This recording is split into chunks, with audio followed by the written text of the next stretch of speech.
I never thought I'd be exposing my best friend at 34.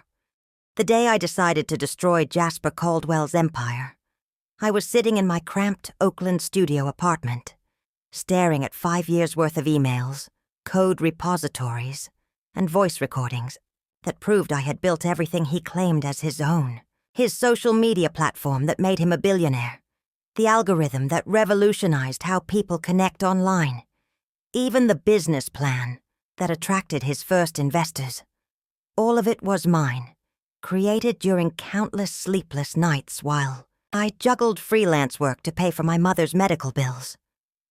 "I'm a self-made genius," he'd told Forbes magazine just weeks earlier, never mentioning the woman who'd ghostwritten his success from a coffee-stained desk in the Bay Area. But what would you do if your childhood friend became worth $3 billion and pretended you never existed? Before we jump back in, tell us where you're tuning in from, and if this story touches you, make sure you're subscribed because tomorrow I've saved something extra special for you. Let me take you back to where it all began, because every betrayal has its roots in trust, and mine grew deep over 22 years of friendship. I met Jasper Caldwell in the fall of 2006 at UC Berkeley, both of us 18 and full of dreams that seemed impossibly large. I was a scholarship kid from Oakland, the daughter of a librarian and a mechanic who'd saved every penny to give me a shot at something better. My dorm room was a shrine to careful budgeting. Generic brand everything.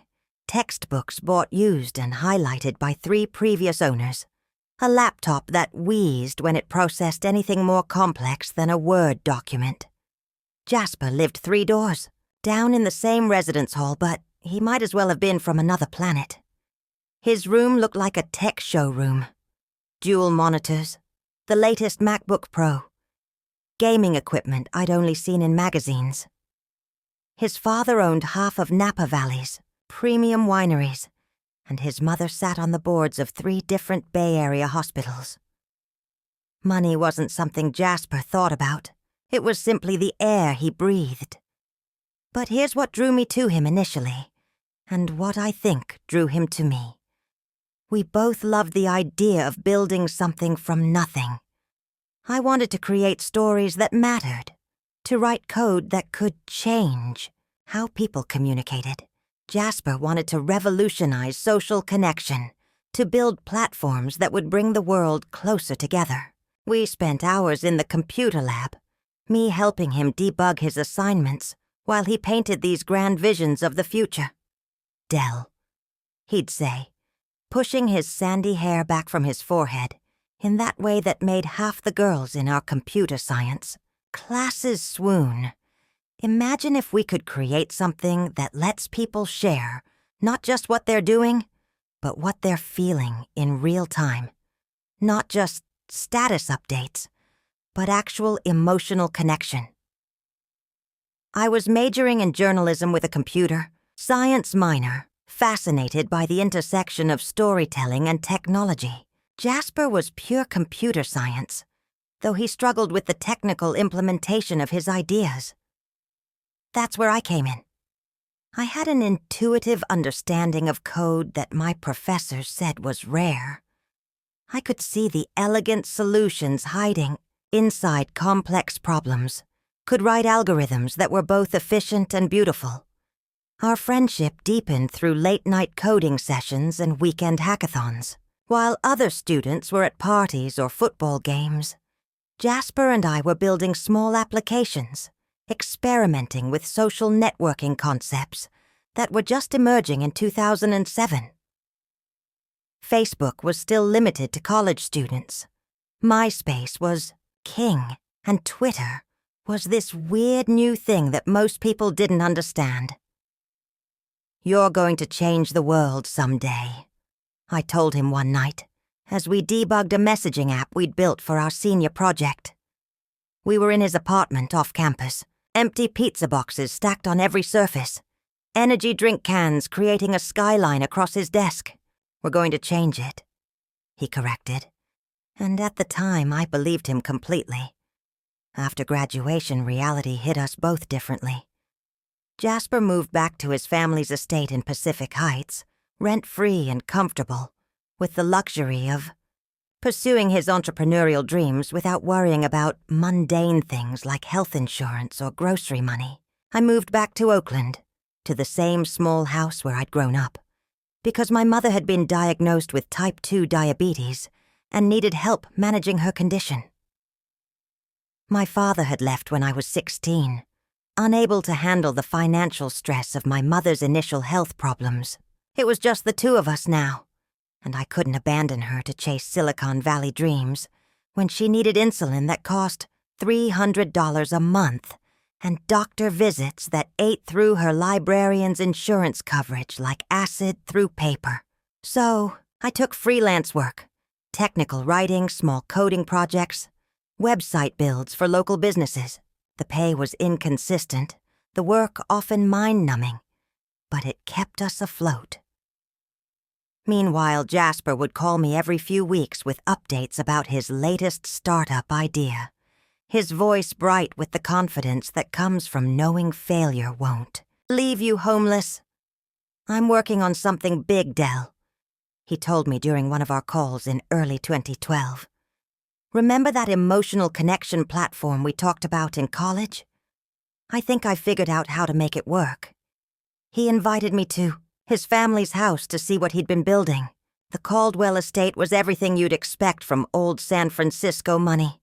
Victorian architecture updated with modern luxury, panoramic views of the bay, art that belonged in museums. Jasper led me to what had once been the conservatory, now converted into a high-tech workspace with equipment that probably cost more than I'd make in 2 years.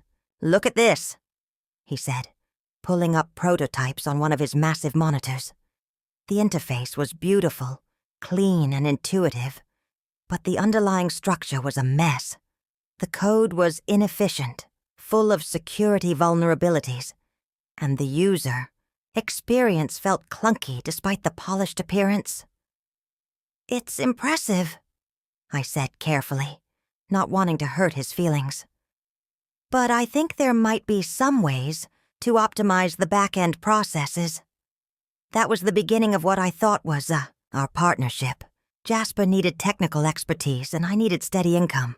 We agreed that I'd work on improving his platform in exchange for a consulting fee.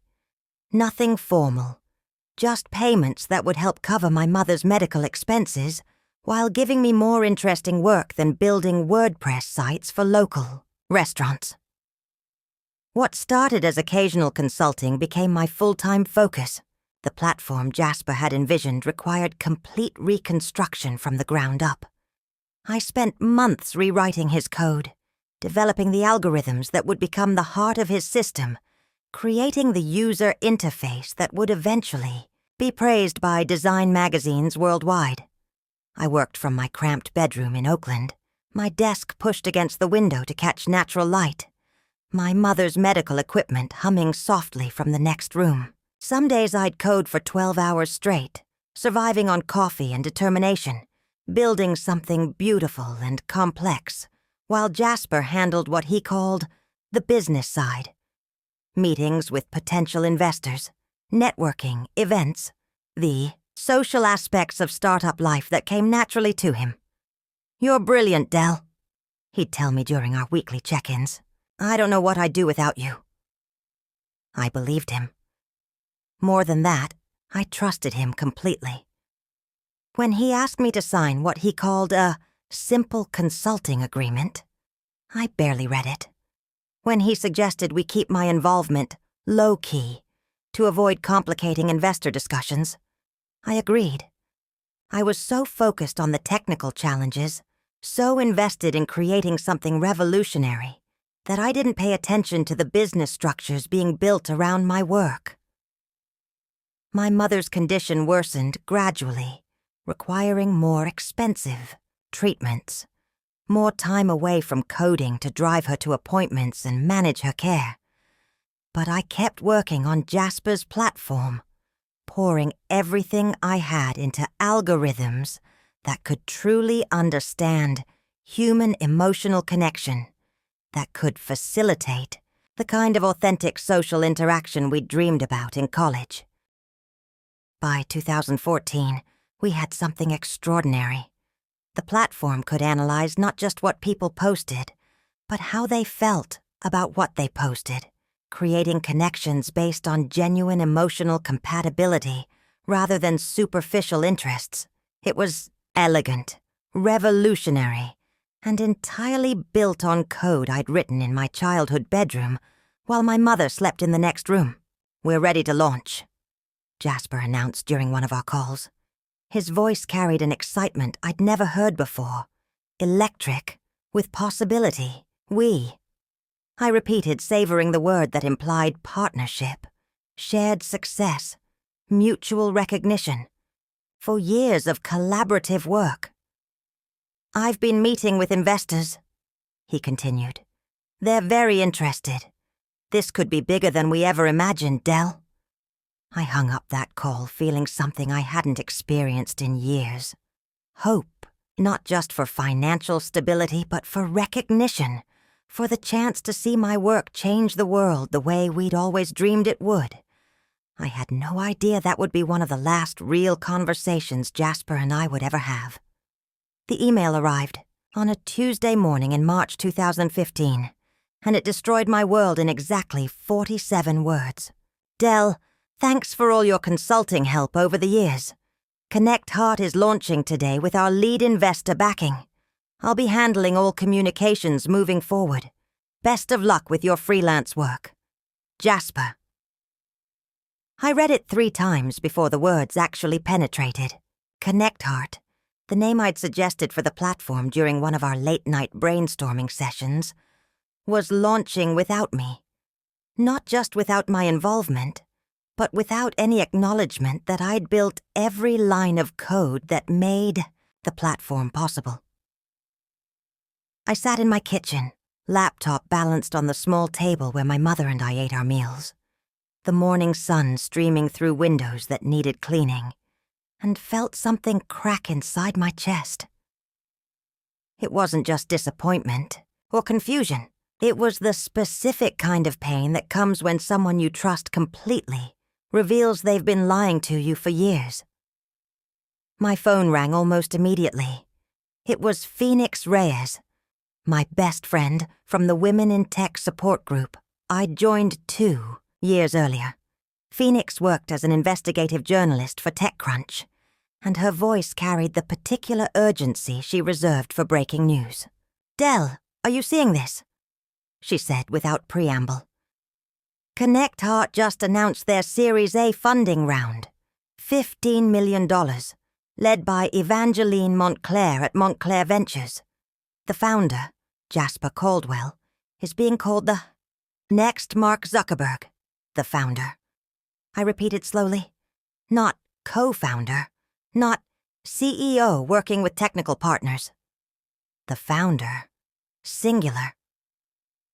"There's going to be a press conference at noon," Phoenix continued. "I'm covering it. Del, this is your platform, isn't it? The one you've been working on for 3 years?" I couldn't answer immediately. My throat had closed up, and my hands were shaking in a way that made typing impossible. I managed to navigate to Connect Heart's newly launched website, and what I saw there felt like watching someone else wear your wedding dress to their own marriage. Everything was mine. The clean, intuitive interface I'd designed after months of user experience research. The logo I'd sketched on napkins during late-night coffee runs.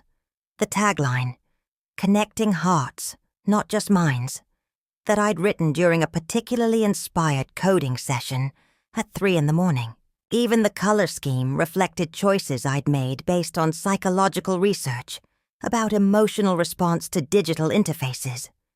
But nowhere, not in the About Us section, not in the founder's bio, not in the press materials, was there any mention of Delilah Rosewood, the woman who'd built this entire system from her bedroom in Oakland while caring for her diabetic mother. "Phoenix," I finally managed to say, "I need to see that press conference." I watched it live from my laptop, my mother sitting beside me on our worn couch, her blood glucose monitor beeping softly as she checked her levels. Jasper looked exactly like what Silicon Valley expected from a tech prodigy. Confident, articulate, wearing a perfectly fitted blazer over dark jeans, his sandy hair styled just carelessly enough to seem authentic. Connect Heart represents a fundamental shift in how we think about social connection, he told the assembled journalists, his voice carrying that particular blend of humility and ambition that investors loved. For too long, social media has focused on what we do rather than who we are. Our platform uses advanced emotional intelligence algorithms to create genuine human connections based on authentic feelings and shared experiences. Advanced emotional intelligence algorithms, the phrase I'd coined during our early development discussions, describing code I'd written after studying psychology textbooks and emotional recognition research for months. The technical challenges were immense, Jasper continued, fielding a question about the platform's development. Creating algorithms that could truly understand human emotion required breakthrough work in machine learning and natural language processing. It took years of research and development to get it right. Years of research and development. He said it like he'd been the one coding until sunrise, debugging neural networks while simultaneously monitoring my mother's insulin levels and writing freelance articles to pay our rent. A journalist raised her hand. I recognized her from previous tech coverage. Can you tell us about your team? Who else was involved in developing these revolutionary algorithms? Jasper's smile never wavered, but something shifted in his eyes. Connect Heart has always been my vision. I've consulted with various technical specialists over the years, of course, but the core innovations, the emotional recognition systems, the connection algorithms, the user experience design, all of that came from my research and development work. My mother reached over and took my hand. Her fingers were warm and slightly swollen from the medication, but her grip was steady. "Honey," she said quietly, "isn't that your work he's describing?" I nodded, not trusting my voice. The press conference continued for another 20 minutes. Jasper discussed his journey as a self-taught programmer, his breakthrough insights into human psychology, his years of solitary work developing revolutionary technology. Every word was technically true and completely dishonest. Yes, he'd had insights into human psychology, insights he'd shared with me while I figured out how to translate them into functional code. Yes, he'd spent years developing the technology, years in which he'd provided high-level direction while I handled every aspect of actual development. When the conference ended, my phone exploded with notifications. Phoenix had texted me 17 times, each message more urgent than the last. My college roommate had sent me a link to the live stream with a string of question marks. Even people from my freelance network were reaching out, having recognized elements of work I'd described to them over the years. But the message that broke me completely came from my brother Max, a social worker in Sacramento who followed tech news casually at best. "Isn't this the platform you've been building? Why isn't your name anywhere?" I tried calling Jasper immediately after the press conference ended. The number I'd been using for 3 years, his personal cell, where he'd always answered my calls within 2 rings, went straight to voicemail. Not a generic message, but one that had clearly been recorded recently. "You've reached Jasper Caldwell, founder and CEO of Connect Heart. For media inquiries, please contact our press team. For technical support, please visit our website. Thank you." I tried his email. The address bounced back with an auto-response saying the recipient was no longer available at that contact information. I even tried calling the main Connect Heart number, the one listed on their press materials. A polished receptionist answered, and when I asked to speak with Jasper Caldwell, she cheerfully informed me that Mr. Caldwell was not taking unsolicited calls, but I could submit a request through their website's contact form. "This is Delilah. Rosewood," I said, hating how desperate I sounded. "I've worked with Mr. Caldwell for years on technical development. He knows me. I'm sorry," the receptionist replied, her tone shifting to practiced dismissal. "But Mr. Caldwell has asked that all technical inquiries be directed through our official channels. Would you like me to transfer you to our technical support team, Artikel?" Support for the platform I'd built from scratch. That evening, as my mother prepared her insulin injection, and I pretended to work on a WordPress project for a local nonprofit, the reality of my situation crystallized with devastating clarity. Jasper hadn't just stolen credit for my work. He'd erased me completely. 3 years of collaboration had been rewritten as his solitary genius. The consulting agreement I'd signed without reading carefully had apparently granted him ownership of everything I'd created. I was 31 years old, living in my childhood bedroom, caring for my sick mother on income that barely covered our basic expenses, and the platform that should have changed my life, that should have established my career and provided financial security for my family, had made someone else a multimillionaire while leaving me completely invisible. But as I sat there that night, something else crystallized alongside the devastation: determination. I opened my laptop and began creating a new folder on my desktop. I titled it Evidence, and I started gathering every email, every code repository, every recorded phone call, every documentation file that proved what I'd actually built. If Jasper thought he could erase me from my own story, he was about to learn just how thoroughly I documented everything. My mother had raised me to be meticulous, to keep records, to always have proof of my work. Those habits, born from years of financial insecurity and bureaucratic healthcare systems, were about to become his worst nightmare. I had no idea yet what I was going to do with all that evidence. But as I worked through the night, organizing files and timestamps, I felt something I hadn't experienced in months: purpose. Jasper might have taken credit for my work, but he couldn't take away my memory of creating it, and he certainly couldn't take away the detailed documentation of every single line of code I'd written. The last thing I did before finally falling asleep at sunrise was create a secure backup of everything. If I was going to war with a billionaire, I was going to make sure the truth survived, no matter what happened to me. The weeks following Jasper's press conference passed in a haze of disbelief and frantic research. I obsessively read every article about Connect Heart's launch, watched every interview Jasper gave, documented every lie he told about creating the platform single-handedly. The tech press loved him. Young, articulate, brilliant, the perfect Silicon Valley success story. Meanwhile, I was drowning in my own life.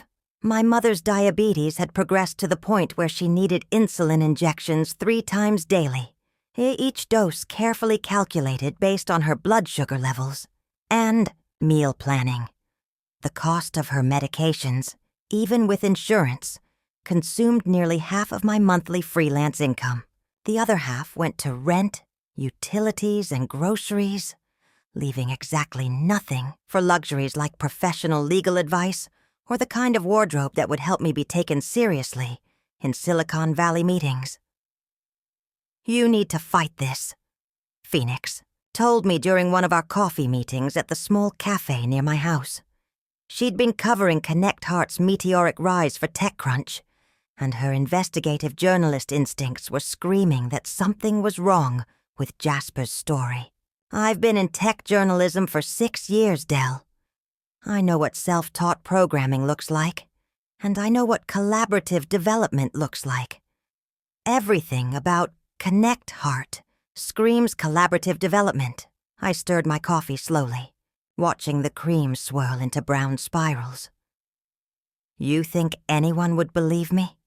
I'm a freelancer from Oakland, going up against Silicon Valley's newest golden boy. He has $15 million in venture capital and a PR team. I have a laptop and a folder full of code files. You have documentation, Phoenix insisted. Show me what you've got. That evening, I spread everything across my mother's dining room table. The same table where I'd done homework as a child, where she'd helped me apply for college scholarships, where we now managed her medical appointments and insurance paperwork. The evidence of my stolen work covered every inch of surface space. Email threads dating back to 2012, showing the evolution of ideas from initial concept to final implementation. Screenshots of code repositories with my commits and timestamps. Audio recordings of our weekly technical discussions, where Jasper would describe high-level goals while I detailed the programming solutions. Even early sketches of the interface design, drawn in my handwriting on notebook paper. This is overwhelming, Phoenix said, photographing pages of documentation with her phone. Dell, this isn't just proof that you contributed to the platform. This is proof that you built the entire technical foundation. She was right.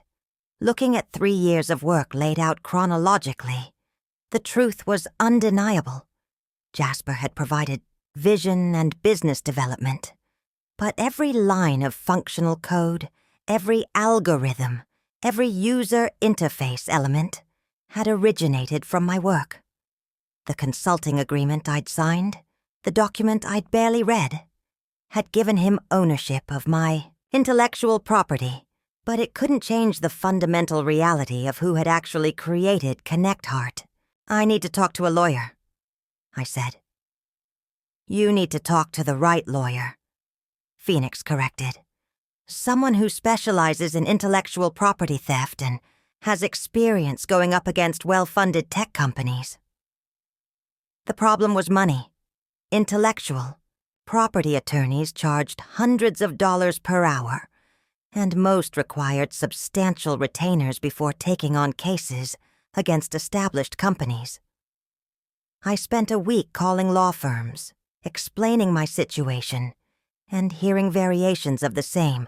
Response: this sounds like a complex case that would require significant resources to pursue. Our standard retainer for intellectual property disputes is $25,000. $25,000. More than I made in a good year of freelance work. I was researching legal aid options when my brother Max called from Sacramento. He'd been following Connect Heart's press coverage, too, and his social worker instincts had identified something troubling about the narrative. Dell, I've been thinking about your situation, he said. What if you're approaching this backwards? What do you mean? You're trying to prove that you built the platform, right? But maybe the real question is whether anyone else could have built it. I've been reading about Connect Heart's technical capabilities, and it sounds incredibly sophisticated. If Jasper really developed all this alone, there should be evidence of his technical expertise somewhere else. Max was right. I'd been so focused on documenting my own contributions that I hadn't thoroughly investigated Jasper's claimed abilities. That night, I began digging into his background with the same methodical approach I used for debugging complex code. What I found was revealing. Jasper's academic record at UC Berkeley showed solid but unremarkable performance in computer science courses. His GitHub profile, which should have contained years of personal programming projects, had been created in 2014, just months before Connect Heart's development supposedly began. His contributions to open-source projects were minimal, mostly small fixes and documentation updates rather than substantive coding work. More damning was his social media history. I found archived posts from 2011 and 2012, where Jasper had asked basic programming questions on forums like Stack Overflow, questions about concepts I'd helped him understand during our college study sessions. If he'd truly developed revolutionary machine learning algorithms by 2015, there should have been some evidence of progressive technical growth in his online presence. He's been lying about more than just my involvement, I told Phoenix during our next meeting. He's been lying about his entire technical background. Phoenix leaned forward, her journalist instincts fully engaged. Can you prove that? I opened my laptop and showed her what I'd compiled. Archived forum posts, GitHub commit histories, academic records I'd accessed through UC Berkeley's alumni network. The pattern was clear. Jasper had basic programming knowledge but lacked the advanced skills necessary to create ConnectHeart's sophisticated algorithms. There's something else, I said, pulling up a folder I'd labeled Technical Impossibilities. Remember the interview where he talked about developing the emotional recognition system? He described using a specific type of neural network architecture that wasn't even published in academic literature until 2014. But according to his timeline, he'd already implemented that approach in 2013. Phoenix's eyes widened. He's describing technology that didn't exist when he claimed to create it. Exactly. Either he's lying about the timeline or he's lying about developing the technology himself. We sat in silence for a moment, both understanding the implications. This wasn't just intellectual property theft. It was systematic fraud being perpetuated at the highest levels of Silicon Valley. I know someone you need to meet, Phoenix said finally. Tobias Chen Williams. He used to work in security at a major tech company before becoming a whistleblower consultant. He specializes in helping people document corporate malfeasance when they can't afford traditional legal representation. Tobias turned out to be exactly what I needed. Someone who understood both the technical and legal complexities of my situation. He was a quiet, methodical man in his early 40s, with the kind of patient attention to detail that comes from years of security work. When I explained my situation, he didn't express surprise or outrage. Instead, he asked practical questions about documentation, timelines, and evidence preservation. The good news, he said after reviewing my materials, is that you've documented everything beautifully. The bad news is that the consulting agreement you signed is going to make legal action extremely difficult. But there might be another approach. What kind of approach? Public disclosure. If you can prove that Jasper committed fraud, not just intellectual property theft, but actual misrepresentation of his capabilities, that becomes a story the tech press can't ignore. And once the story is public, other people who've been affected by similar situations tend to come forward. Tobias was suggesting something that terrified and thrilled me in equal measure. Going public with everything. Not through expensive litigation, but through careful, documented exposure of the truth. It would mean giving up any chance of quiet resolution, any possibility of behind-the-scenes settlement. It would mean declaring war on someone with virtually unlimited resources. There's something else you should know, Tobias said. I've been tracking patterns of intellectual property theft in Silicon Valley for 3 years. Jasper Caldwell isn't the first charismatic founder to build an empire on other people's work, and based on what you've shown me, he probably won't be the last. But if we can prove this case definitively, it might encourage other victims to come forward. That night, I sat with my mother in our small living room, her insulin injection kit on the coffee table between us, and told her everything. About the platform I'd built, about Jasper's betrayal, about the choice I was facing between accepting what had happened and fighting back publicly, "Honey," she said, preparing her evening injection with practiced efficiency, "I raised you to document everything, to keep records, to always have proof of your work. Why do you think I taught you those habits? Because you said you never wanted me to be vulnerable the way you were when Dad left. That's right. And now you're not vulnerable, are you? You have proof. You have evidence. You have documentation that shows exactly what you built and when you built it." She administered her injection and looked at me directly. "The question isn't whether you can prove what happened. The question is whether you're brave enough to tell the truth when it's difficult."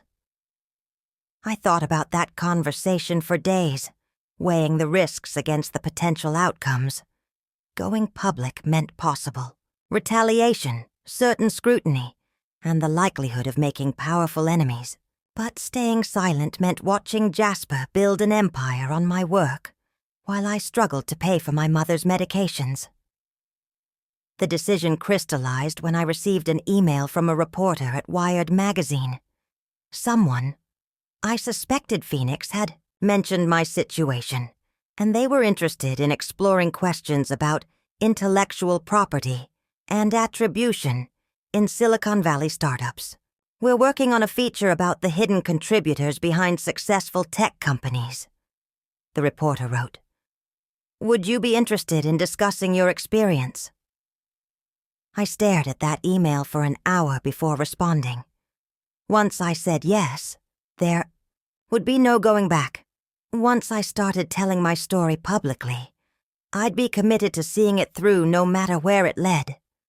But as I sat there, surrounded by evidence of 3 years of stolen work, I realized I'd already made my choice weeks ago when I created that first evidence folder. I wasn't going to let Jasper erase me from my own story. I replied to the reporter and agreed to an interview. The first interview was terrifying. I met the Wired reporter, Amanda Rivera, at a coffee shop in Berkeley, my laptop bag heavy with printouts and backup drives containing 3 years of documentation. Amanda was younger than I'd expected, probably in her late 20s, with the kind of sharp intelligence that made me understand why major publications trusted her with complex investigative pieces. "Before we start," she said, setting up her recording device, "I want you to understand what you're getting into. If we publish this story, it's going to generate significant attention. Jasper Caldwell has one of the best PR teams in Silicon Valley, and they're not going to let accusations like this go unanswered." I nodded, my coffee growing cold, as nerves made it impossible to drink anything. "I understand." "Good. Now let's start from the beginning. Tell me how you met Jasper Caldwell and how your collaboration began."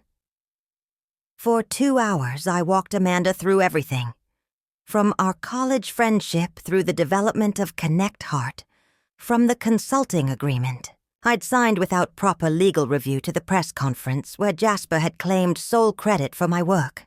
Amanda asked probing questions, requested specific documentation, and occasionally paused to verify technical details I mentioned.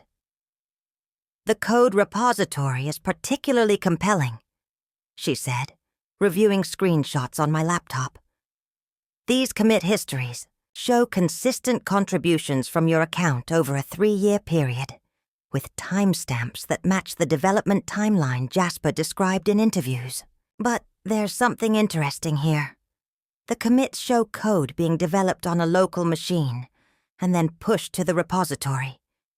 Do you still have access to that local development environment?" "I have everything," I said. "The original code, files, the development logs, even the coffee-stained notebooks where I sketched out the initial algorithms." Amanda's eyes lit up with the particular satisfaction that investigative journalists get when they find irrefutable evidence. "This is substantial, Delilah, but I'm going to need to verify some of these technical claims independently. Do you No other programmers who could review your code and confirm its sophistication.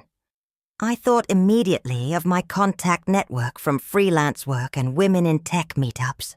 I can provide references. People who saw me working on these algorithms who can verify the timeline.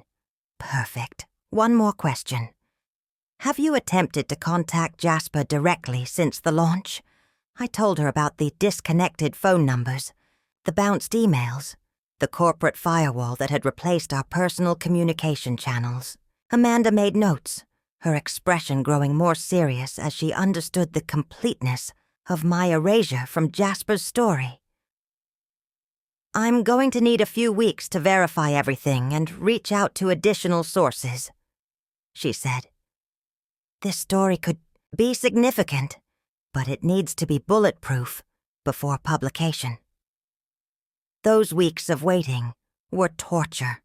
Every day brought new articles about Connect Heart's success, new interviews where Jasper described his innovative development process and breakthrough insights into human psychology.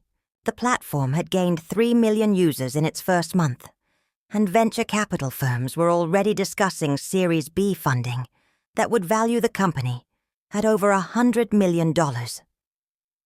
Meanwhile, my mother's condition continued to deteriorate. Her blood sugar levels had become increasingly unstable, requiring more frequent monitoring and medication adjustments that our insurance covered only partially. I was coding WordPress sites at night to pay for her prescriptions while spending days documenting my stolen intellectual property for a journalist who might or might not publish a story that might or might not change anything. "You're exhausted," my mother observed one evening as I prepared her insulin injection. My hands were shaking slightly, not from nerves, but from the caffeine and sleep deprivation that had become my normal state. "I'm fine," I lied. "Delilah Rose," she said, using my full name the way she did when I was a child or avoiding difficult truths.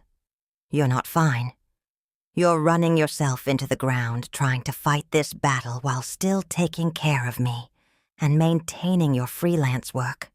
Something has to give." She was right. I was trying to manage too many competing priorities, and the stress was affecting everything from my coding ability to my capacity for basic decision-making. But what could I give up? I couldn't abandon my mother's care, couldn't stop working entirely, and couldn't let Jasper's theft go unchallenged. "What if we talked to Max about having me come stay with him for a while?" my mother suggested. "Sacramento has better healthcare options, and you could focus on this situation without worrying about my daily care." The suggestion should have felt like relief, but instead it triggered a wave of guilt. My mother had already sacrificed so much, working extra shifts to pay for my college education, postponing her own medical care to keep our insurance premiums manageable, never complaining about the cramped conditions of our shared living space. Now she was offering to uproot her entire life so I could pursue justice for my stolen work. "Mom, I can't ask you to do that." "You're not asking. I'm offering." "Honey, you built something revolutionary, and someone stole it from you. That's not just unfair to you. It's unfair to everyone who could benefit from your work, but can't because it's being controlled by someone who doesn't understand it." That conversation shifted something in my perspective.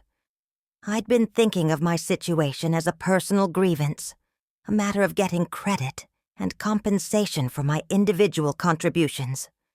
But my mother was right. The implications were broader than my own circumstances. If Jasper could build an empire on the stolen intellectual property without consequences, it set a precedent that would encourage similar theft throughout Silicon Valley. I called Max that evening and explained the situation. My brother, with his social worker's instinct for practical solutions, immediately offered to help coordinate our mother's relocation to Sacramento. He'd been wanting her closer anyway, concerned about her isolation in Oakland and her limited access to specialized medical care. This actually works out perfectly, he said. I've been looking at assisted living communities here that have excellent diabetes management programs. Mom could have professional healthcare support while maintaining her independence. And you could focus on getting your work recognized. Within 2 weeks, we'd arranged everything.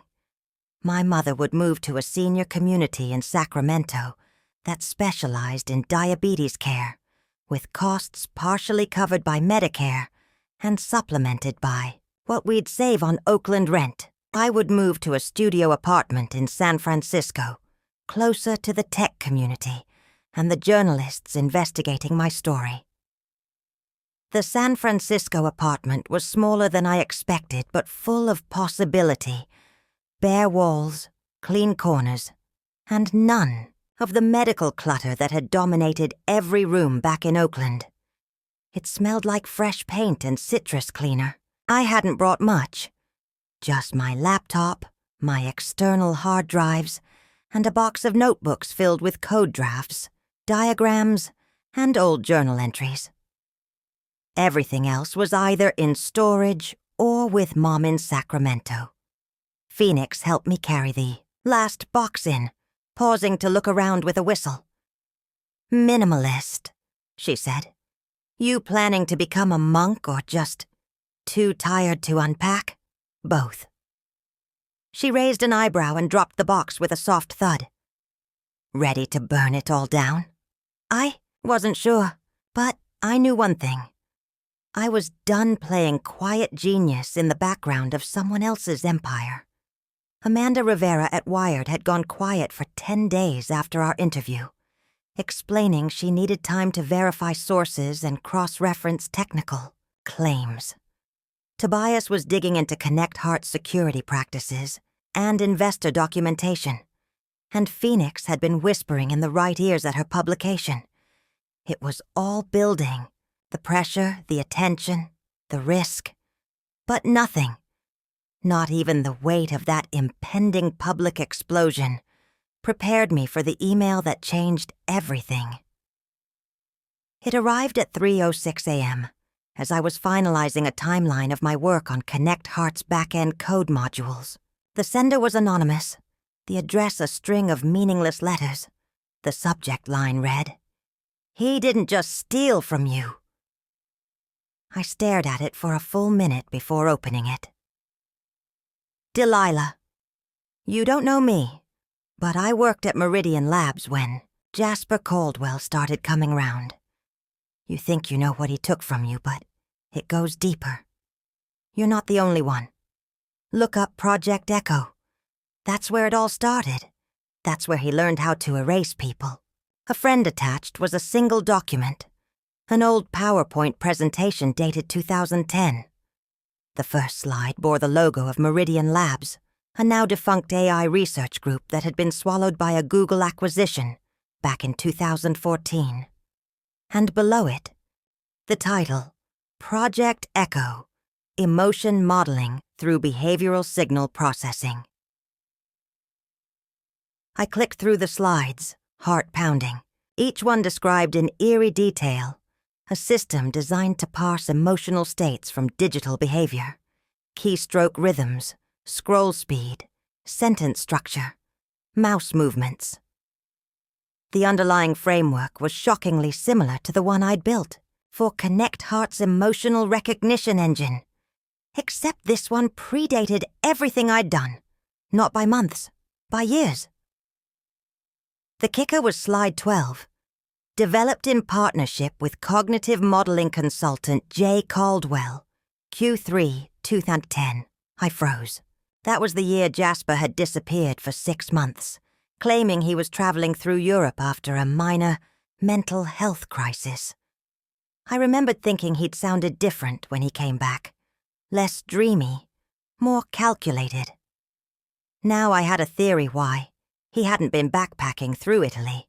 He'd been working on this, quietly, privately, at a lab that had buried its ethics under NDAs and vanished research grants. And suddenly, everything I thought I knew about how our betrayal had unfolded How he'd relied on my code. How he'd slowly cut me out, tilted sideways. What if I hadn't been the co-creator he erased? What if I'd been the tool? I printed the document, sealed it in a manila envelope, and brought it to Phoenix the next morning. She read through it silently, her expression growing stormier with each slide. "This architecture," she said finally, tapping her nail against slide 8, "is almost identical to the core Connect Heart module. You added emotional weighting, sure, but the foundational model. This was already built." I nodded, stomach churning. What if he never needed me to design it? What if I was just the person who could make it usable? Phoenix looked up sharply. "You think he manipulated you into finishing someone else's secret research? Think I was his prototype engineer, and I didn't even know it." She closed the laptop slowly. "Dell, this is bigger than credit theft. This is industrial espionage, buried research, and possible stolen government data. Project Echo was funded through a Homeland Security contract. If Connect Heart is using any of this without clearance, then Jasper's whole company could be illegal." Tobias confirmed our worst suspicions within 48 hours. Meridian Labs shut down because of a classified data breach, he said, his face pale even through the Zoom call's pixelation. Project Echo was never supposed to go public. It was part of a behavioral prediction initiative tied to civilian monitoring. You're saying the emotional recognition engine was meant for surveillance? Yeah. And it was never fully operational. The tests failed due to ethical pushback and unreliable emotional mapping. That's why they shelved it. But Connect Heart works, I said numbly. Tobias nodded. "Because you made it work." My hands went cold. "You thought Jasper took your ideas," he continued. "But it's worse. He stole someone else's tech, hid it under your implementation, and claimed it all as his own." My mind reeled. That was the real twist.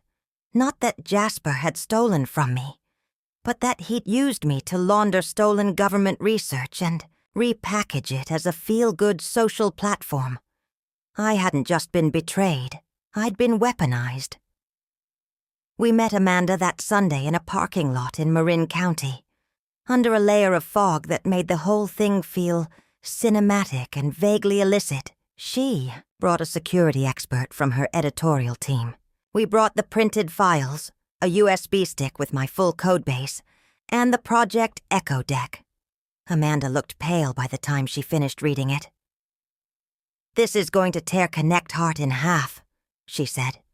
"It might destroy more than that," Phoenix replied grimly. Amanda didn't argue. "We're going to need more corroboration. Can you get me someone from Meridian Labs who was there when Jasper was involved?"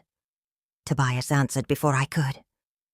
"I've already reached out to 2 people. One's in witness protection. The other's willing to talk. Off the record." Amanda sat back. "Okay.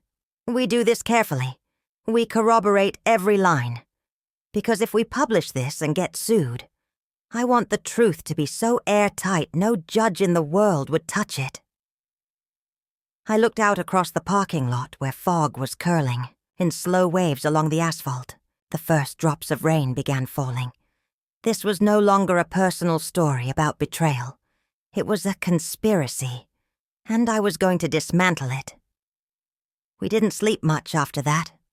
Phoenix started working out of my apartment, her laptop permanently, open on the kitchen table, headphones in, fingers flying across the keyboard as she tapped into her network of sources and researchers. Tobias coordinated our digital trail, creating encrypted backups, off-site redundancies, and a server cluster that could publish every piece of evidence if we were taken offline. And me? I went back into the code. Not just the original modules I had built for Connect Heart, but the early prototypes Jasper had sent me during those first few consulting gigs. I combed through every variable name, every commented line, every strange architecture choice that didn't quite feel like my own. That's when I found it. A function embedded deep in the emotional parsing algorithm. Labeled innocuously as Echo Node, it didn't belong there. It wasn't mine. I pulled it apart like a bomb technician. Carefully. One conditional loop at a time. What I found chilled me.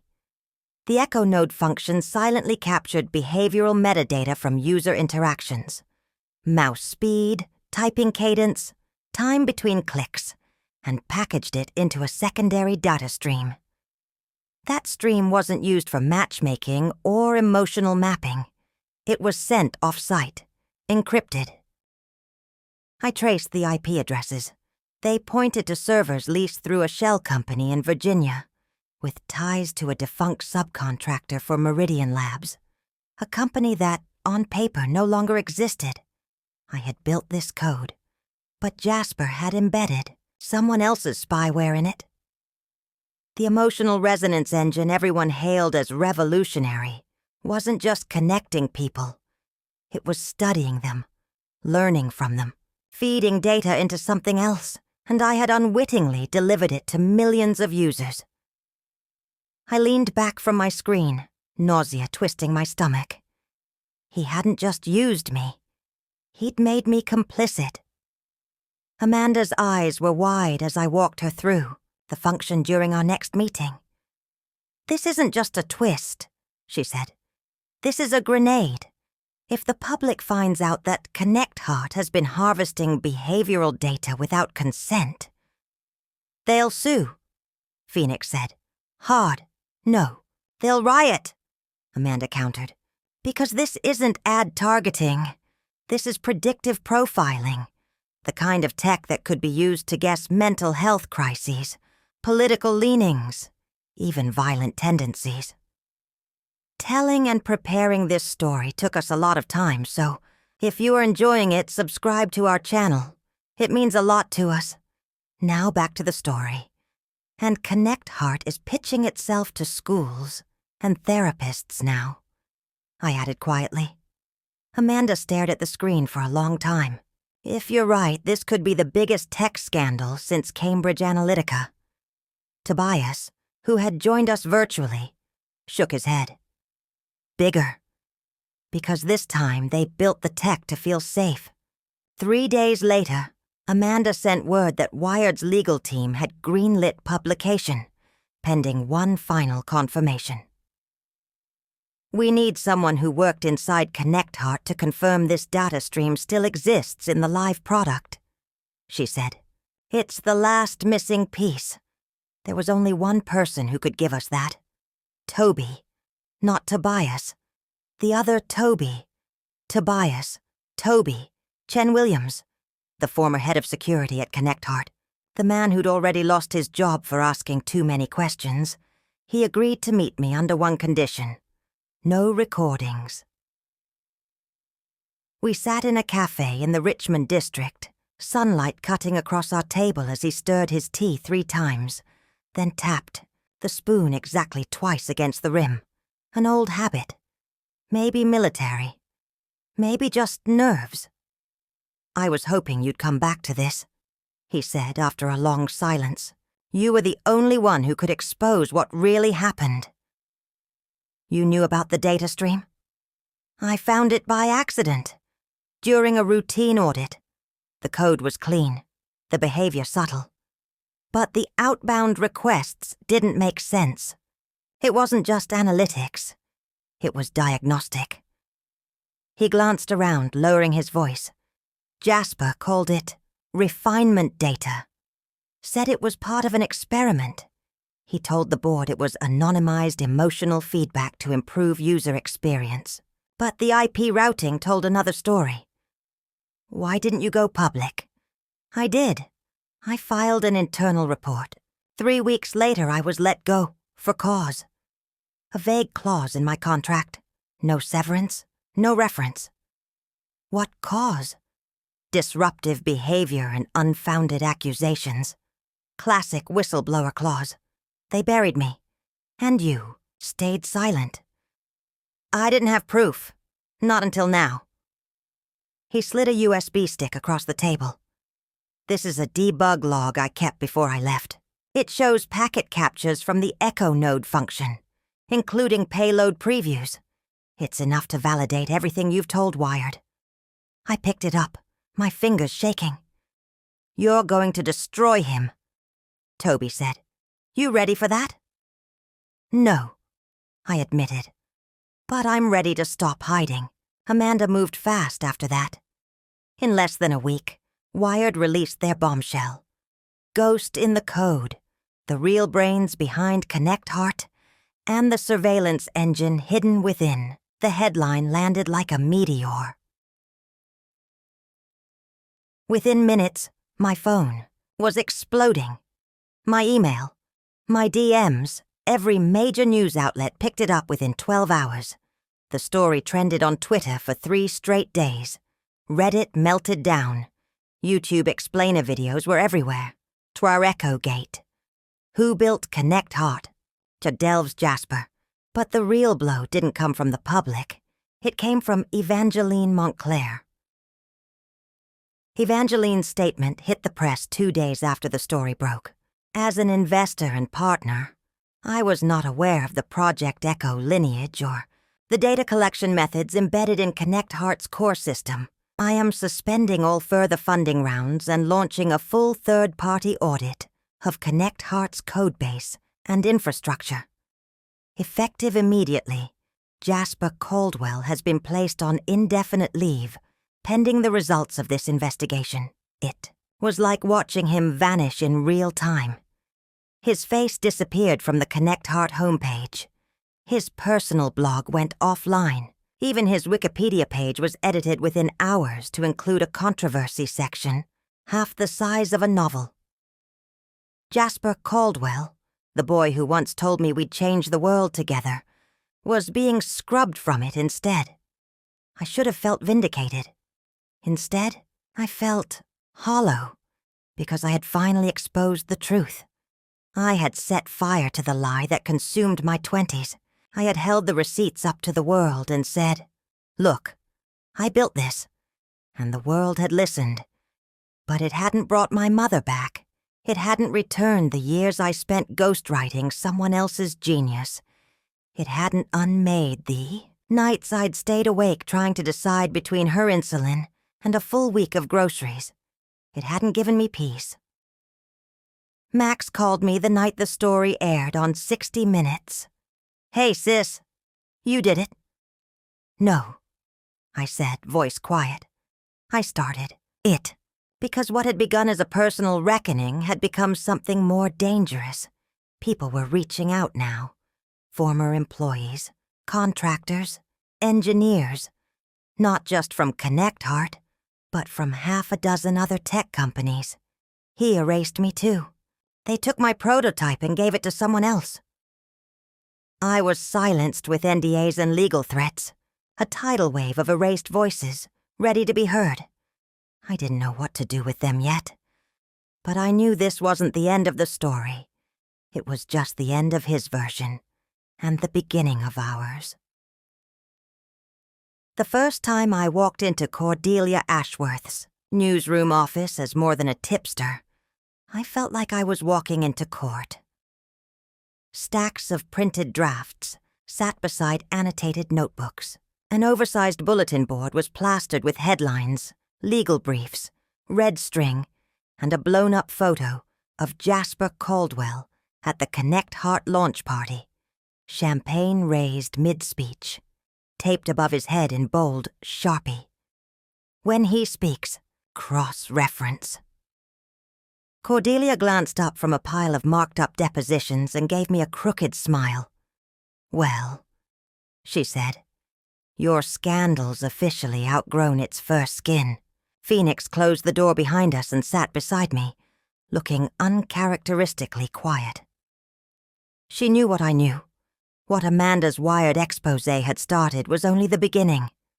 Cordelia didn't waste time. "Del, I need to ask this up front. Are you prepared to go under oath?" My stomach turned. "Yes." "Because if you're not, this ends now. A public story is one thing. Depositions, subpoenas, and congressional subcommittees are another. I know. I'm ready. Good. Because the U.S. House Oversight Committee just contacted us through back channels. They want to open a formal inquiry into Connect Heart's surveillance architecture. Phoenix let out a breath. That's vaster than I expected. Cordelia nodded. This kind of emotional mapping without consent? It hits nerves. And it hits, voters. Politicians love tech scandals when they involve privacy violations, especially when there's a human face to the narrative. And Dell, your face is it. I swallowed hard. Cordelia leaned forward. They want you to testify. The days blurred into each other after that. Legal briefings, security reviews, background checks. I met with media consultants, digital safety specialists, and Cordelia's in-house counsel, a former DOJ prosecutor who looked like she'd sued God and won. I sat through hours of interview prep. Phoenix helped me build a master file with every piece of code, correspondence, diagram, and audio snippet I could think of. Tobias double-checked everything. We weren't just preparing for questions. We were preparing for war. What I didn't expect was the email from Eva. Subject, you deserve to know what. He was planning. Dell. I'm sorry it's taken me this long to reach out. I should have come forward, sooner. But I've spent the last 3 weeks reviewing everything you and Wired uncovered, and I found something. I don't know if it's useful, but I think it changes things. Can we meet? Evangeline Phoenix didn't trust it. This could be a trap. It could, I said. But she's smart, and Jasper's been silent since the article broke. If she wanted to sink me, she already had the chance. We met at a neutral location, a private booth in an upscale tea house near Chinatown that smelled of ginger and jasmine and varnished wood. Eva looked thinner than she had during her press appearances. More alert, less curated. She pushed a folder across the table. No handshake, no pleasantries. Do you recognize this?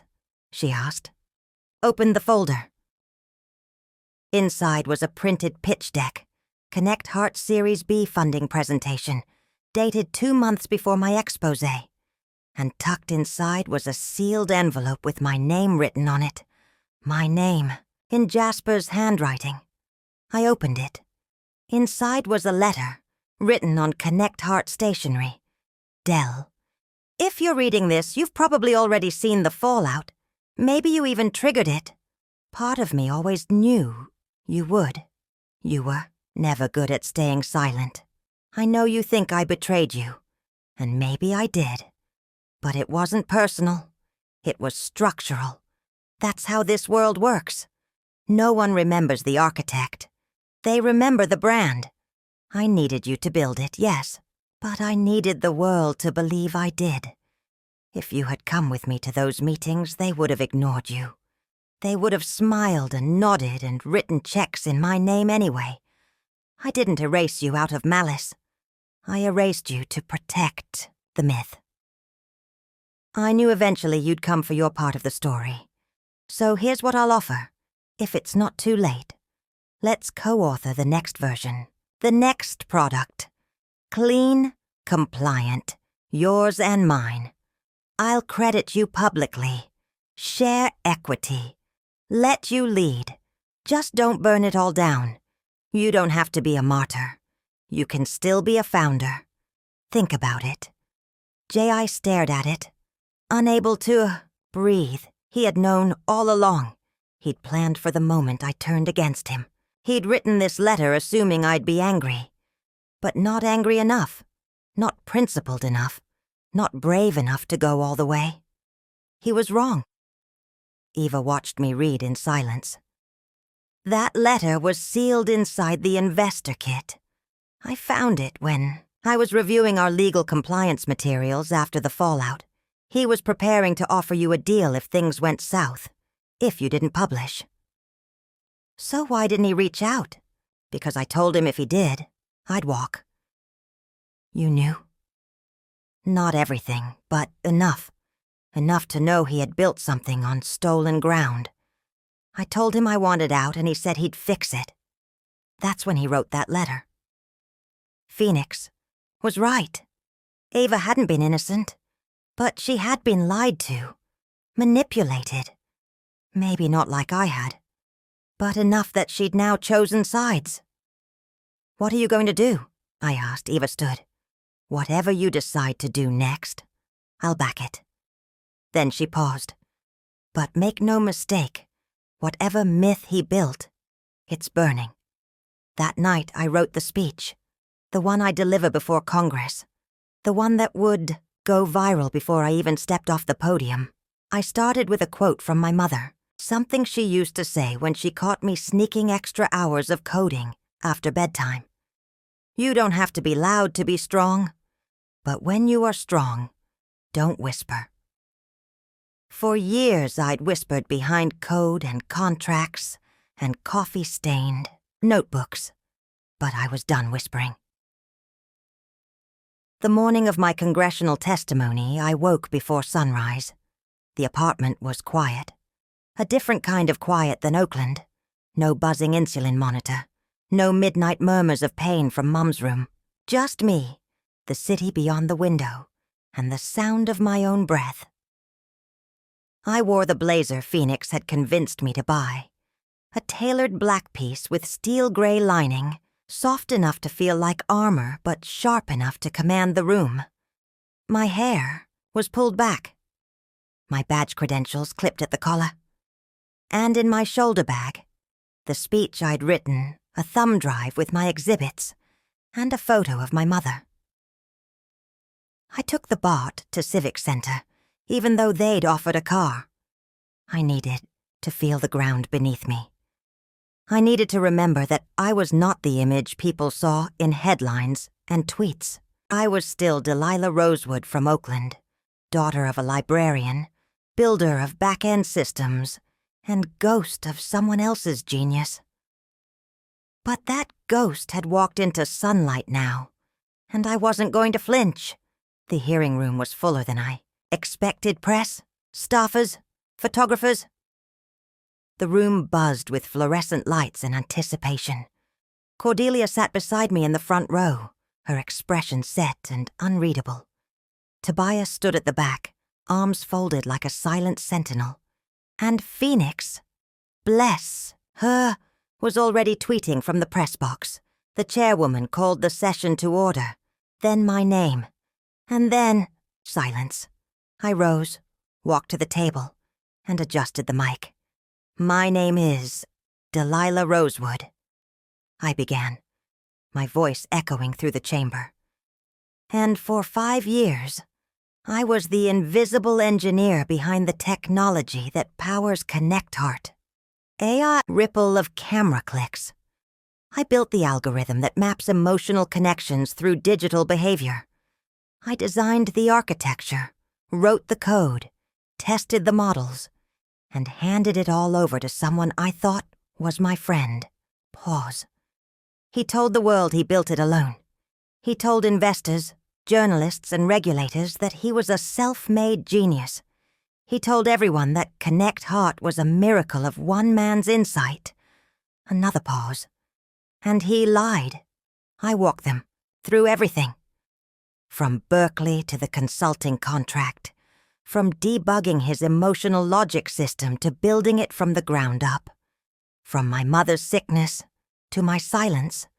From the folder labeled evidence to the Project Echo document that changed everything. I spoke plainly, clearly, not performatively. This wasn't theater. This was testimony. And every word I gave them was real. But the silence in the room was different by the time I reached the surveillance function.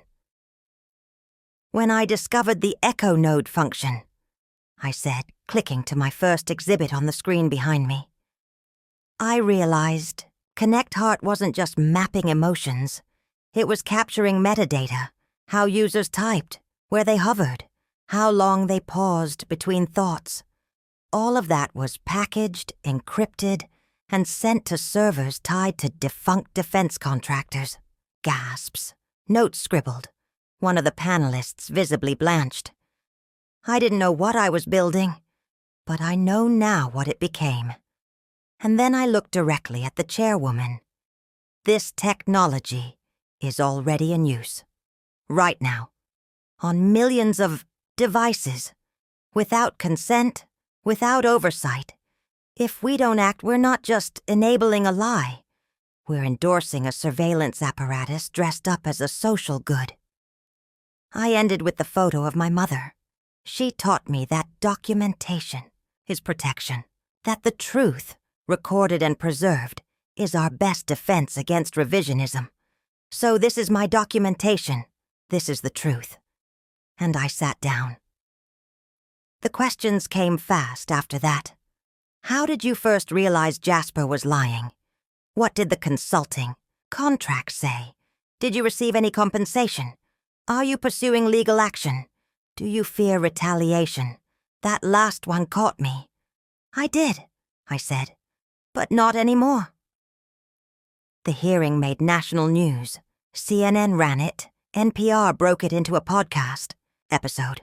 YouTubers uploaded reaction videos, including a side-by-side breakdown of my testimony and Jasper's press conference lies.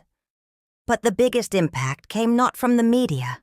It came from the emails, hundreds of them, from engineers, assistants, interns, contractors, people whose work had been minimized, stolen, rebranded under shinier names, women, people of color, queer developers, first-gen kids like me who had entered Silicon Valley thinking it was meritocratic, only to find it was still feudal, just with laptops instead of swords.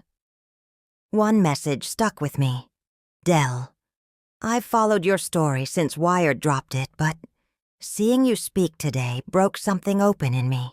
I worked on a predictive analytics engine for a climate startup 2 years ago. They said I wasn't founder material, so they launched without me. Same algorithm, same branding, no credit. I thought I was crazy. I'm not, thank you. Jin, Eli read it 5 times, then I forwarded it to Phoenix with one line. We're not done. Cordelia called a meeting that weekend. All hands. The newsroom conference room was filled with faces I didn't know. Reporters, legal consultants, former engineers, ethics researchers. Phoenix ran point on the whiteboard. Tobias projected maps of Connect Heart server flows. Eva showed up with a folder labeled Legacy Compliance Risks. A smoking gun of Jasper's unreported partnerships and side investors. We can't stop at a single expose, Cordelia said. We need to create a blueprint. A blueprint? For what? Someone asked. For structural transparency. Not just telling stories, but changing the conditions that allowed this to happen. A model for what accountability actually looks like in tech. Someone else muttered, You mean like a foundation? No, I said. A reckoning! And in that moment, the real climax took shape. Not one confrontation, not one testimony, but a movement. I stood on my fire escape that night, watching the lights of San Francisco flicker like fireflies in a glass jar. Max called. You still you? He asked. Still me. You changed the game, Dell. You know that, right? I looked down at the city I'd once been too tired, too scared, too small to fight. I didn't change it yet, I said, but I know how to start. 3 weeks after the congressional hearing, I walked into Connect Heart's headquarters for the first time since I'd been erased from its origin story. The irony didn't escape me. I'd coded its first heartbeat. In a 200-square-foot apartment while my mother balanced her insulin schedule on a handwritten calendar. And now here I was, stepping onto a glass elevator, riding past venture-backed floors humming with curated humanity, past LED banners still branded in my own stolen syntax. Phoenix called it poetic justice. Tobias called it dangerous, I just called it necessary, because I wasn't there as a journalist, or a former employee, or even as a witness. I was there to meet Jasper Caldwell.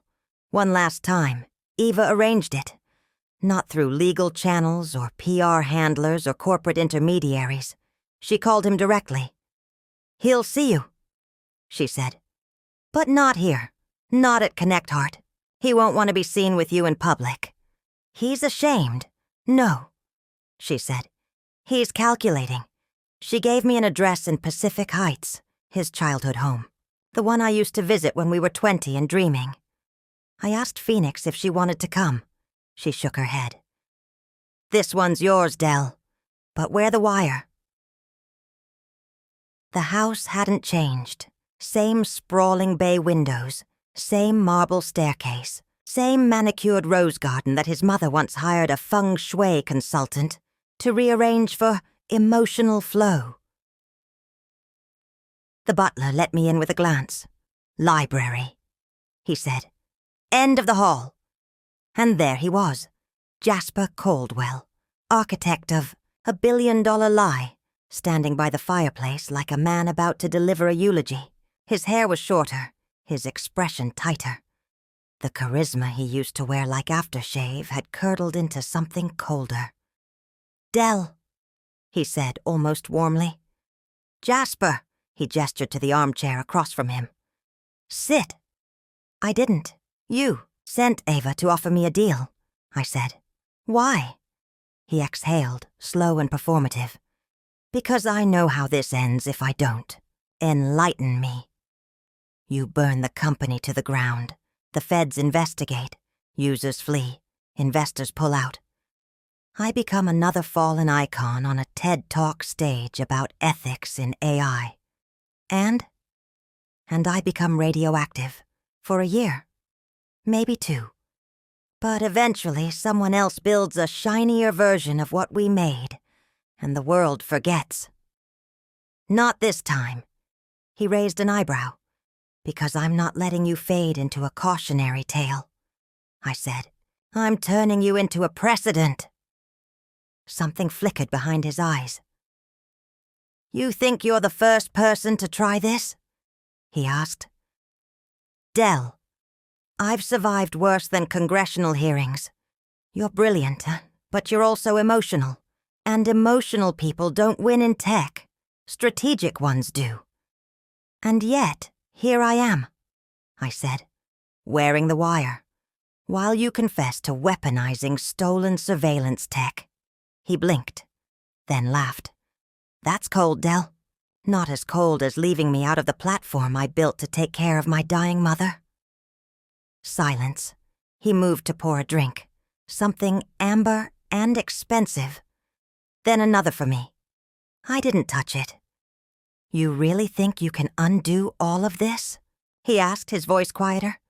"We changed the way people relate, the way they feel. You want to dismantle that?" "No," I said. "I want to give it back." "To who?" "To everyone who was never credited. Everyone who was erased." I stepped forward. "You told me once we'd change the world," I said. "And we did. But not together. You did it by stepping on everyone who helped you. I'm going to do it by lifting them up." He didn't reply, because he knew I meant it. The recording went viral the next day. Phoenix released it through her own platform. A full transcript, annotated with timestamps and cross-referenced evidence. Tobias ensured the audio authenticity passed forensic tests. Cordelia wrote the accompanying editorial herself. What happens when the ghost comes back to haunt the machine? It broke every traffic record the site had. But the real avalanche began when Connect Heart's own engineering team staged a walkout. Half the back-end developers resigned. The front-end lead publicly apologized for unknowingly building atop stolen foundations.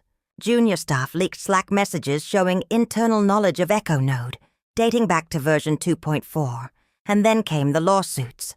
5 class actions in 48 hours, consumer privacy violations, securities fraud, wrongful termination. Jasper Caldwell was summoned to testify under oath by 3 separate federal bodies. He pled the 5th, and the Connect Heart Board removed him by unanimous vote. I watched the news unfold from my San Francisco apartment, the same one where I'd packed my mother's photo into my bag before facing Congress.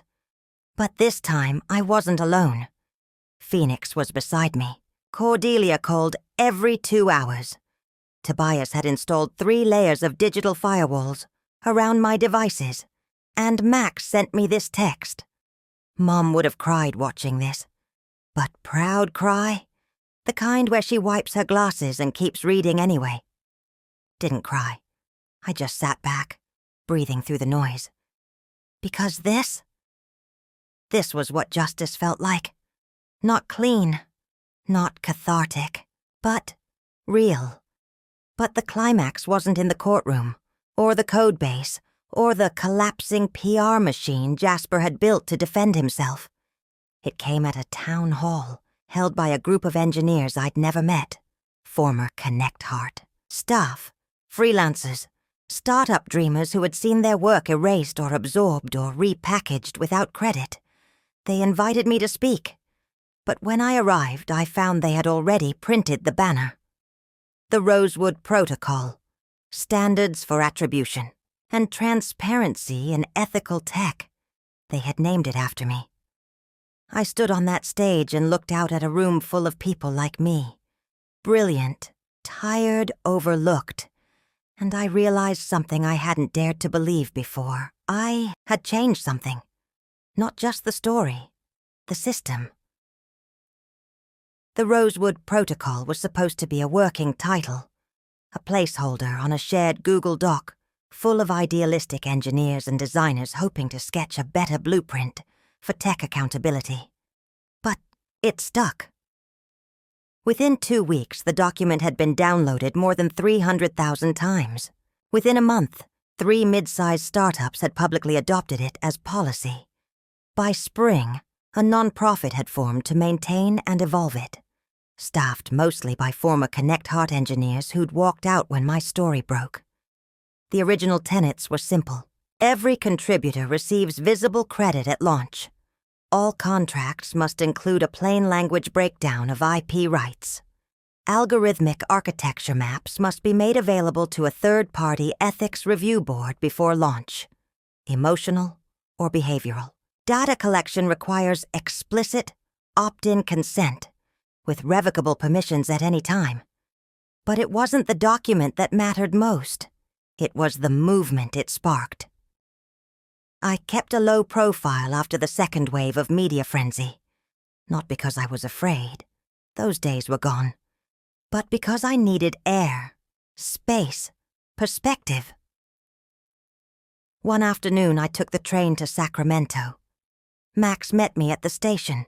We drove in silence, for a while the way we always did when something big was hanging in the air between us. "How's Mom doing?" I asked. He smiled. "She's a rock star. Runs the knitting circle like it's a boardroom." I laughed. Sounds right. When we got to the care facility. She was waiting by the garden gate, a little slower, a little grayer, but her eyes lit up when she saw me. "You've been busy," she said, pulling me into a hug. "You've been watching the news?" "I've been watching you. Always." We sat under the lemon tree she'd requested planted last fall. I told her everything. The wire, the letter, the hearing, the walkout. She listened the way she always had, carefully, without interruption. And when I finished, she leaned back and looked at the sky. "I was afraid," she said, "that what Jasper took from you would leave something hollow behind. But I see now. You filled it with something better." That was when I cried, not for the pain, not for the stolen years, but because she saw me, whole, visible, not as someone trying to prove they existed, but as someone who did. Jasper's final appearance in the news came 6 weeks after the hearing. A single quote from his legal team.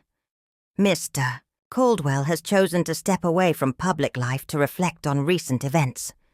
He moved to London, rumor had it. Disconnected his socials. Declined all interview requests. Eva stayed. She joined the Rosewood Foundation's advisory board. And one day, quietly, she sent me a message. He told me once he wanted to be remembered. Now he will be, just not the way he imagined." Phoenix got an offer from the New York Times, but turned it down. "I want to build something," she said, "not just report on it. Think the world needs more than headlines now." She and I co-authored a book proposal, working title, The Ghost Machine.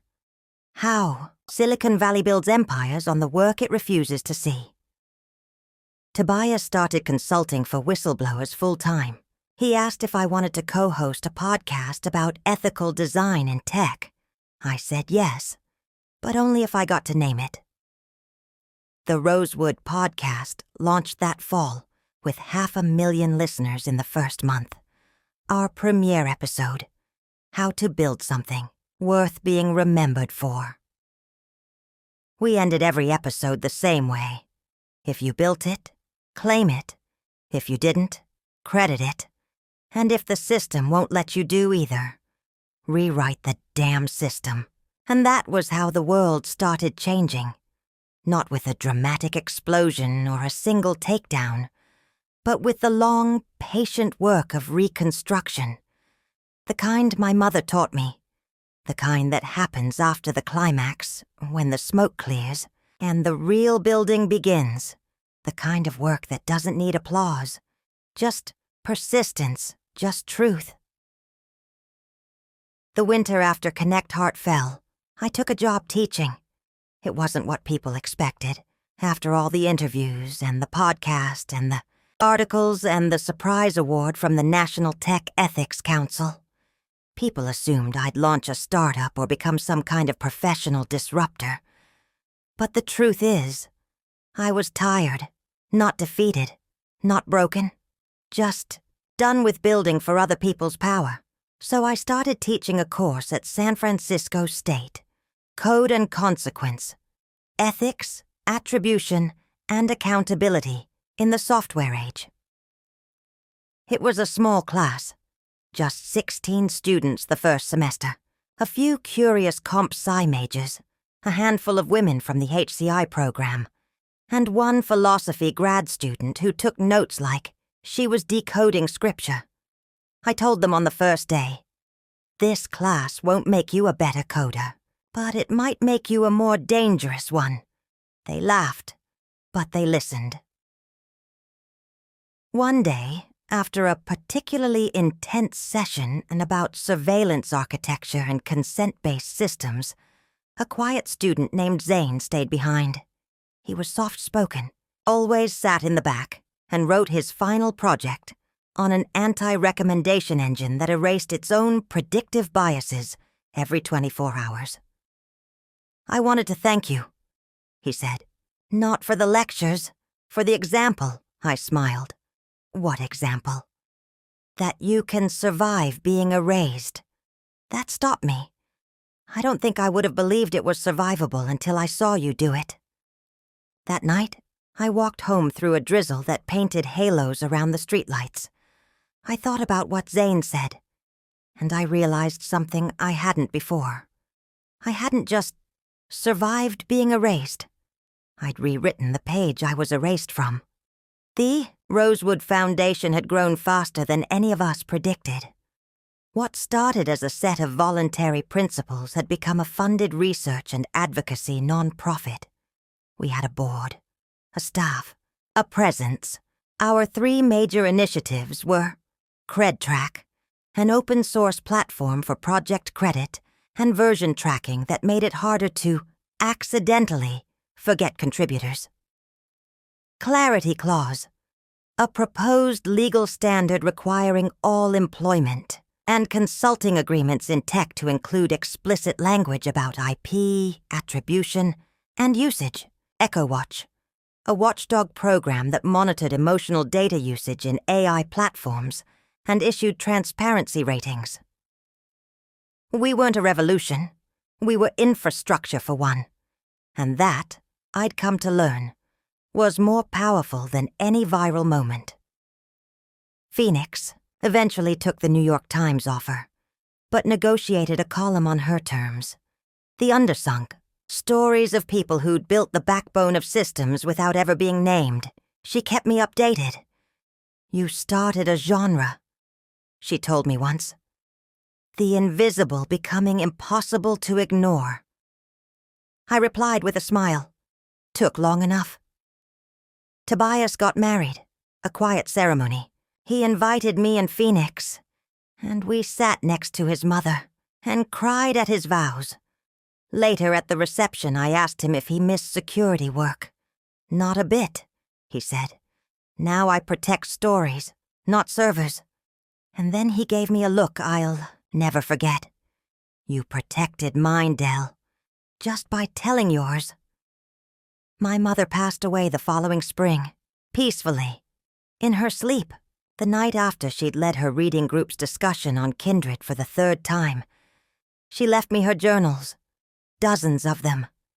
In one entry from the year I turned 15, she wrote, Del keeps notebooks of her own code now. I asked her why. She said, so people know I made it. My girl already knows documentation is survival. I read that under the lemon tree where she used to sit. I didn't cry at first, I just felt full of her voice, her belief in record keeping. In truth, and I realized then, this whole story had been an echo of hers. She had refused to disappear, too. The last time I saw Jasper was in London, not on purpose. I was giving a talk at a global ethics conference. He was in the lobby, alone, no entourage, no camera flashes. Just a man in an overcoat, older and grayer, looking at me like he wasn't sure whether to smile or apologize. I didn't stop. Not because I hated him. Because I had no need to explain myself to him anymore. He wasn't the center of the story. I was, and I had places to be. I moved again that summer, out of the San Francisco studio, and into a small 2-bedroom place near Glen Park. It had a bay window, a real dining nook, and a creaky wooden desk that reminded me of the one I used back in Oakland. I didn't need much. But I wanted something that felt like mine. Not a stopgap. Not a borrowed space while I tried to survive someone else's dream. Phoenix came by the first week, wine in hand and eyes scanning the walls. This place finally looks like you, she said. What does that mean? She smirked. Like a woman who survived the fire and decided to stay near the matches. I wrote a book. Not the exposé people expected. That had already been told, dissected, televised. I wrote about something quieter, something harder. The invisible engine, building with and against the machines. That Forget Us? It wasn't a bestseller, but it wasn't meant to be. It became a course textbook at 5 universities. It got cited in papers on data ethics, algorithmic memory, and digital authorship. It ended up on a few banned book lists, which Phoenix said was the highest praise you could get in America.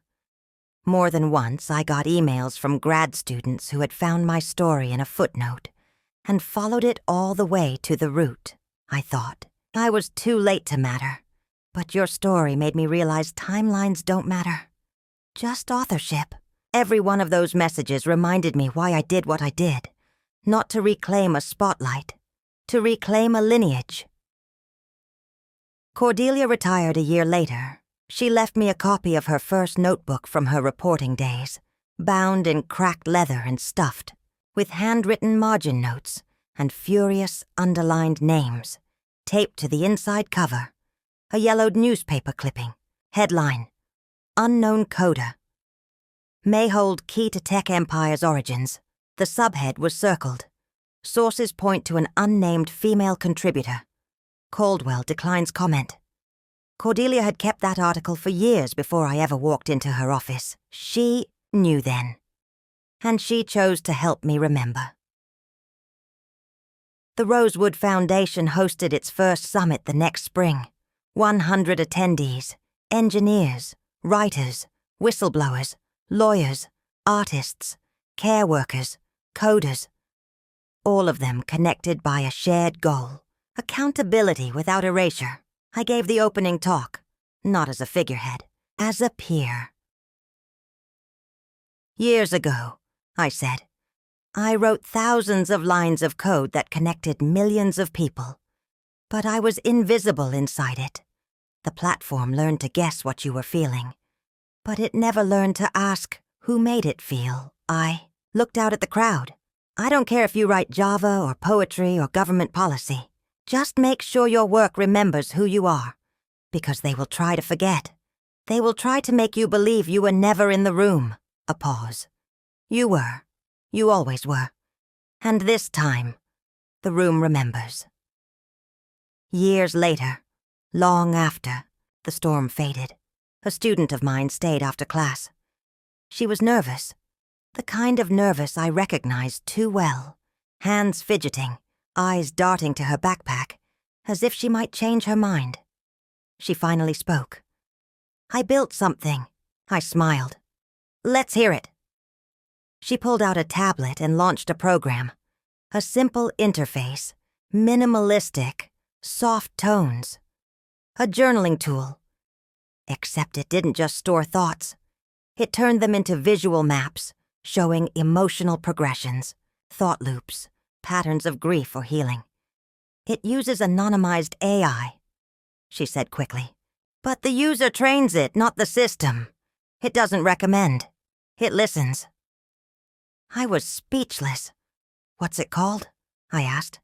She hesitated. Echo Loom. I stared. She rushed to explain. Not because of that. I didn't know, I swear. I meant it like weaving echoes into something new, giving them shape. I can rename it. No, I said. Keep it. Because that's what this was, what it had always been, taking the things that haunted us and weaving them into something that held. The night before Echo Loom launched to open beta, she sent me a note. You showed me how to code with memory. Now I'm trying to build something that remembers gently. I cried then, quietly, on the couch, with my mother's last knitting project in my lap. The future wasn't perfect, but it was remembering. On what would have been my mother's 75th birthday, I visited her grave in Sacramento. I brought a new lemon sapling. Max helped me plant it, and then I sat there alone and read the first lines of a story I'd never shared before. The story that began with me, 18 and hungry and dreaming, meeting a boy who told me we could change the world. We had. Just not the way he thought. He built an empire on forgetting. I built a future on remembering. And this time, my name was written on every line. The archive room was smaller than I expected, tucked inside the basement of the new Rosewood Foundation headquarters, a mid-century building in the Mission District, donated by a retiring philanthropist who had followed my story in Wired. The room wasn't yet fully furnished. The walls were bare. The shelving still smelled of new wood. The fluorescent lights buzzed faintly, a sound that reminded me of library, after-school hours when I was 10, and waiting for my mother to finish sorting returned books. Now the books were mine. But they weren't fiction. They were records, logs, notes, court transcripts, email threads, whiteboard photos, source code printouts, ethics memos, every thread of the tapestry that had led here, to this place, to this time, to the strange piece of a legacy still in motion, I was here to build something more than a monument. I was here to plant memory in soil that couldn't be paved over. Started by indexing every version of the Connect Heart prototype I'd created. Not the versions Jasper had distributed under his name. The real ones. The raw files. The ones with messy variable names and emotionally coded comments like, "Fix this tomorrow." "Too sad to debug tonight. Mom's numbers dropped again." Maybe at a contingency logic here if we can't map pain. Can we at least not ignore it? Seeing those lines again, years later, was like reading a diary written in a forgotten dialect. I remembered everything. The smell of hospital antiseptic under my nails. The drip of water through our broken kitchen tap. The way I coded while heating soup, balancing my mother's needs with the urgent hunger of creation. Each folder became a category, each printout a page in the story, and I wasn't alone. The Foundation had hired a full-time archivist. May Abadi, a soft-spoken metadata specialist from Seattle, with a passion for feminist preservation work, and a memory like a sieve that only held names, not numbers, not timelines, just names. "I remember everyone's name," she told me once. "It's the only thing that can't be replaced." She labeled every folder with initials and full attributions. If there was doubt, she wrote, "Author disputed, but Delilah Rosewood credited by independent review." That phrase appeared dozens of times, like a watermark across my forgotten history. We designed the room not just as storage, but as reclamation. One wall became a visual timeline. Another held interactive kiosks, where visitors could hear excerpts of Phoenix's interviews with erased contributors across Silicon Valley. The center held the object I didn't know I needed until it was finished. A sculpture. Mixed metal. Modeled after one of my earliest database visualizations. Titled, "The Structure of Remembering Eva," had commissioned it. Silently, without asking, for approval or input. "I wanted to give you something that doesn't need your signature," she said. "Just your truth." My days became a rhythm of unexpected calm, teaching 2 days a week, podcast recording on Fridays, Foundation check-ins on Mondays, and Wednesdays, the archive, sacred, untouched by strategy or sponsorships or market concerns. Just me and the records, telling the truth back to itself. Some days I'd find entries from people I'd never met, names from old project rosters, emails I'd been CC'd on but never opened, footnotes from other women's lawsuits. Most of the time it wasn't revolutionary.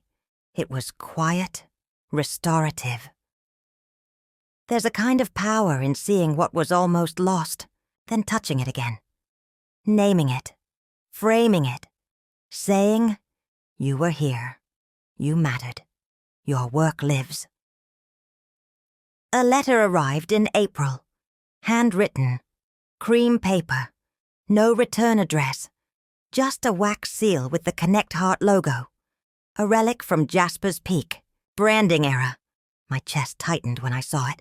My hands didn't shake, but my thoughts scattered into reflexive distrust. I opened it slowly. Inside was one page. Neatly written. "Del, this isn't an apology. I don't think I'm entitled to offer you one, and I doubt you'd accept it, but I read your book. I've listened to your podcast. And I've seen what you've built. Quietly, steadily, without spectacle. You were always better at code than I was. But it turns out you were better at people, too. I don't know what legacy is anymore. I used to think it was market share. Now I think it might be memory. Yours is intact, mine probably shouldn't be." J.I. showed it to no one. I didn't reply. Some things didn't need an answer. The following month, I gave a guest lecture at MIT. I stood before a crowded auditorium of future engineers, some of whom had written theses, papers about my work before they'd ever written an algorithm of their own. I asked them a question no one expected. What would your code say about you if you couldn't speak for yourself? Silence. Then pencils moved. Fingers tapped. Eyes widened. That was the real climax of the story. Not a moment of fire or vengeance, but a shift in design thinking itself. The seed that said, "Someone will read this later. Someone will know what I was trying to do. And they'll know who did it." That was the future I wanted. Not fame, footnotes, but footnotes with names. 1 year after the fall of ConnectHeart, the Foundation hosted a symposium titled "The Future Remembers: Technology, Accountability, and Memory in the 21st Century." Attendees came from as far as Lagos, Tokyo, Sao Paulo, community technologists, activist archivists, developers building from and beyond what I had created. Max attended. Phoenix moderated a panel. Eva delivered the closing address. And I stood at the end. Not as a closing speaker, but as an observer. Watching a room full of people discuss the systems they wanted to build next. Not to replace mine, to honor it, to extend it, to reframe it even. That was the most humbling part. Realizing the work was no longer mine. It was communal, iterative, an open-source inheritance. Up next, we have 2 more incredible stories that are waiting for you. Just click the image you want to watch, and it will take you there. If you enjoyed this video, make sure to subscribe. It would mean a lot